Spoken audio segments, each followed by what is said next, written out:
जय श्री कृष्णा मित्रों। आज हम चर्चा करेंगे, लेकिन चर्चा करने के पहले मैं एक चीज़ आपके सामने रख दूँ कि मित्रों, मैं आपके ऊपर कोई ज्ञान नहीं थोपता हूँ, क्योंकि मैं खुद एक अज्ञानी हूँ। मैं सिर्फ आप लोगों से चर्चा करता हूँ और चर्चा के द्वारा परस्पर ज्ञान वर्धन की कामना करता हूँ। श्री कृष्ण भगवान से कामना करता हूँ कि हम सबका ज्ञान बढ़ाएं।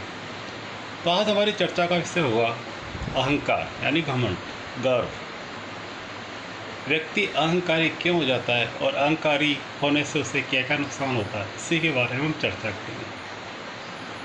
साथियों, अहंकार की जड़ होती है अज्ञान, और अज्ञान पैदा होता है स्वयं को, जो आप खुद हैं उससे अधिक मानना, ईश्वर को ना मानना। आपकी सफलता और आपकी असफलता, इसके पीछे आपके प्रयत्नों से भी अधिक यदि कोई चीज़ है तो वो इस इच्छा है, गॉड विल है। गॉड विल के बिना न तो आप सफल हो सकते हैं और ना आप असफल हो सकते हैं। गॉड विल सबसे बड़ी है। वैज्ञानिक भी कहते हैं कि सारे प्रयास से आगे ईश्वर की इच्छा काम करती है।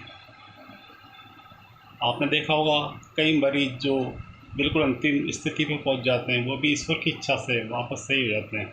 और कई लोग जो बिल्कुल स्वस्थ दिखते हैं, वो भी अगले पल धरती पर धराशायी हो जाते हैं।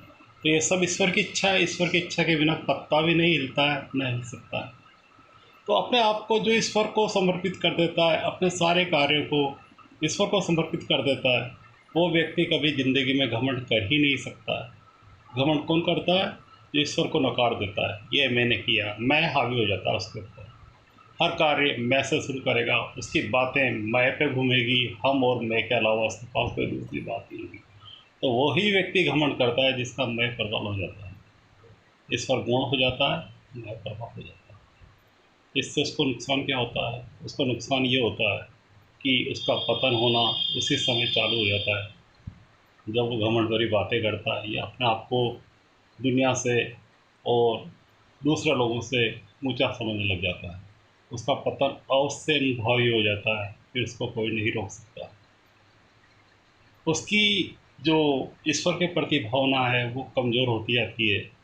ईश्वरीय सहायता जो उसको मिलती थी, वो सहायता बंद हो जाती है और धीरे धीरे व्यक्ति अधोतल में चला जाता है। तो साथियों, अपनी सफलता का घमंड न करें। आप प्रयास कर सकते हैं, आपको कर्म का अधिकार है, फल देने का अधिकार ऊपर वाले के हाथ में। तो इस तरह से कार्य करें कि ऊपर वाला आपसे कभी नाराज़ ना हो। उसका हमेशा ध्यान रखें। हर अच्छे कार्य के बाद जो आपके जीवन में संपन्न होता है, ऊपर वाले का शुक्रिया अदा करें, ऊपर वाले को धन्यवाद दें।